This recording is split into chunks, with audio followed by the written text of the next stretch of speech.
இரவு இருமலை போக்க எளிய வழி. சளியுடன் இருமல், வறட்டு இருமல், புகைந்து புகைந்து இருமுறதுன்னு இருமலில் பல வகை உண்டு. நைட்டில் படுத்த உடனே இருமல் வருது சார், எழுந்து நடந்தால் இருமல் குறையுது.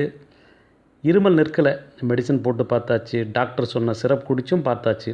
பட் நைட்டில் தூங்க முடியல, நின்று கொண்டு தான் தூங்க முடியுமா?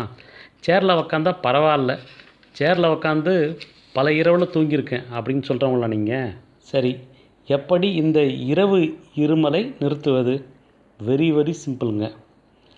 ஏலக்காய் இருக்குல்ல, ஏலக்காயை 2 எடுத்து தோல் நீக்கி வாயில் போட்டு அப்படியே நன்றாக மெல்லுங்க. 5 நிமிடம் கழித்து சூடாக வெந்நீர் குடிக்கணும். அந்த வெந்நீர் எப்படி சூடாக இருக்கணும்னா, டீ குடிப்போம்ல, டீ எவ்வளோ சூடாக இருக்குது அந்தளவு சூடாக வெந்நீர் 1 டம்ளர் குடிங்க. அடுத்த 5வது நிமிடத்தில் உங்கள் இருமல் நின்றுவிடும். உங்கள் பெட்டில் இரவில் நிம்மதியாக தூங்கலாம். இருமல் இல்லை சளி தொந்தரவு தொடராமல் இருக்க சமையலுக்கு சாதாரண உப்பிற்கு பதிலாக இமாலயன் ராக் சால்ட் எனப்படும் இந்துப்பை பயன்படுத்தி பயன்பெறுங்க. மீண்டும் அடுத்த பதிவில் சந்திப்போம். நன்றி.